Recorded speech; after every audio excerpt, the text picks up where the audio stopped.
Mother, behold thy son. At that moment, he released John to take care of his mom.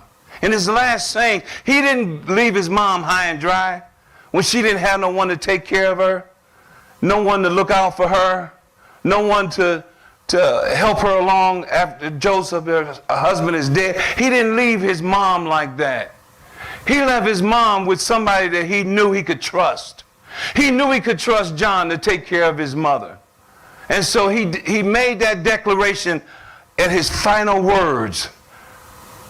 John, behold thy mother.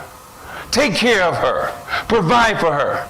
And I'm sure history would tell us that John took care of Mary, was good to her in the times that she was going through.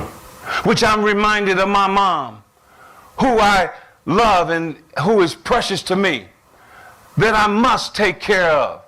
I must provide. She took care of me when I couldn't take care of myself. When I was running rampant and doing things that I had no business doing, Mom was there for me. When I turned my back on the family and went my own way, Mom was there for me. Mom prayed for me for 10 years. Every single day, she prayed for me. And when I gave my heart to the Lord, my mom said to me, son, I knew you were going to give your heart to the Lord, but I didn't know it was going to be this soon. After 10 years of praying and believing God. And Mom looked out for me. How dare I forsake my mom? How dare I put my mom in a nursing home? How dare I just leave her by herself? Behold thy mother, Annie Walker, whom I love. Give my wonderful mom the biggest God bless you can. God bless you, Mother. Behold thy mother. John took care of Jesus' mother as he was commanded to do so by Jesus. Not only did Jesus speak for them to take care of his mom, but he also said, Father, into thy hands I commend my spirit. Jesus surrendered everything over to his Father. In spite of what he had to go through, in spite of what he had to endure, in spite of the suffering that he went through, he surrendered to his Father. He surrendered himself. He entrusted his Father to take care of him from there. He yielded himself and so to his Father to say, Father, in thy hands I commend my spirit, my heart. I'm putting it to you, putting it towards you, so that his death could be the perfect sacrifice for us. He surrendered his life over to his Father to be the perfect sacrifice for sin, so that we can live life powerfully, that we can live life on purpose, that we can live life intentionally, that we can have a life of prosperity. He paid the ultimate penalty, and he surrendered himself to his Father, and he commended his spirit to his Father. And then after that, after those 6 sayings, his final one is finished. I have completed my work. I have surrendered myself. I have given up myself to you. I have fulfilled my assignment. The sick was healed, the dead was raised, the lame was walked, blind eyes see. I have performed miracles according to you. I fulfilled my assignment.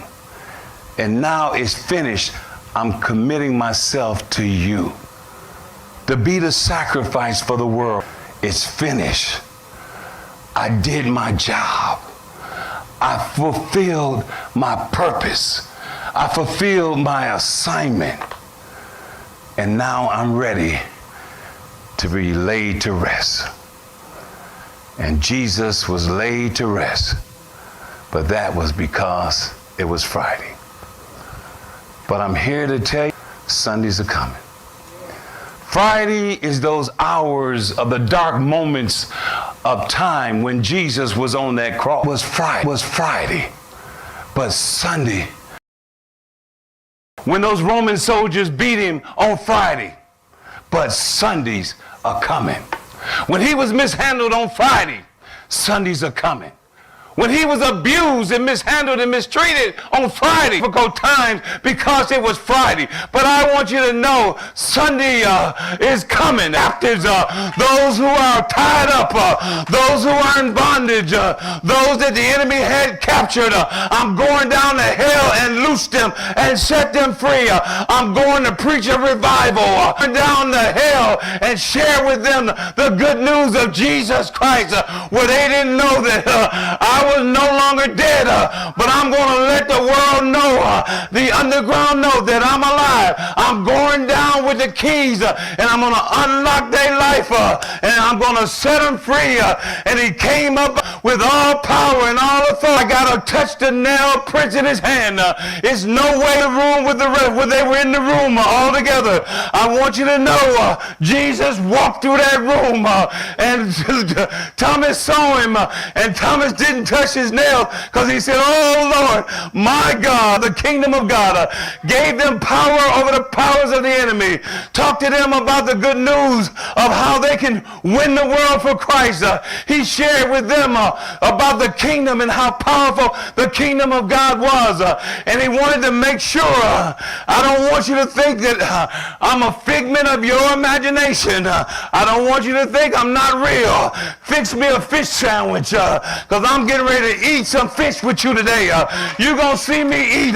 It's going to be real, because I don't want you, when I leave here, you say you just saw a vision, or you just saw a mirage, or you just saw something that you wasn't aware of. You saw me, because here I am. I'm going to eat with you. I'm going to talk with you. I'm going to fellowship with you. He spent 40 days with them, speaking of the kingdom of God.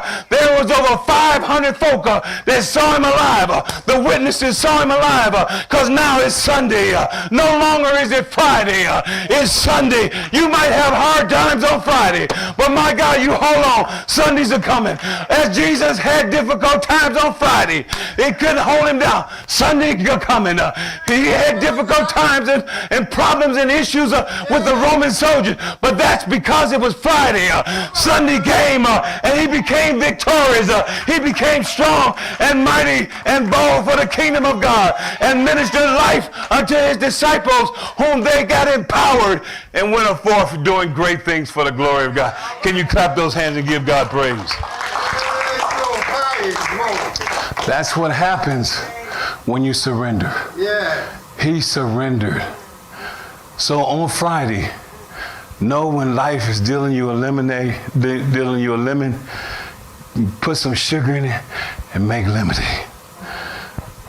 Know that when life messes you up, that's just because it's Friday. Know that Sundays are coming. Don't ever get stuck on Friday. Because if you get stuck on Friday, you're stuck in defeat. But know, just because it's Friday, know that Sundays are coming. As I close, Jesus went through Friday.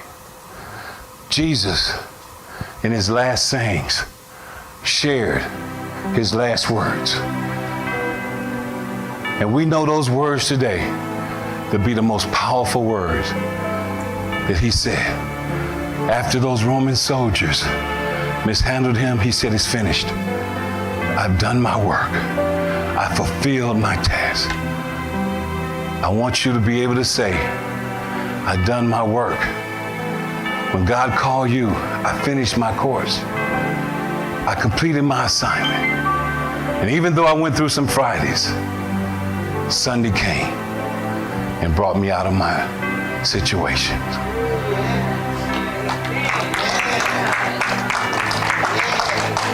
Don't get stuck in Friday. Don't park in Friday. Don't put it in neutral on Friday. Keep driving till you get to Sunday. Stand to your feet. I trust you enjoyed the program. I'm Randall Hall Walker, and I just wanted to come to you and appeal to you. If our ministry is being a blessing to you in any way, would you consider giving a gift? On the bottom of this screen, you should see a phone number where you can call and request for prayer. And then, of course, there's also a Cash App that you can actually Cash App the ministry and support us. Or you say, I don't have a Cash App, but I want to support the ministry. But if we've been a blessing to you in any way, I'm just asking you to consider supporting us on a monthly basis. Some of you financially, you're looking for a good ministry that you can support. Well, I want you to know this is good ground. We have our FWC, Friends Who Care Community Development Center. We have Freedom Christian University. We have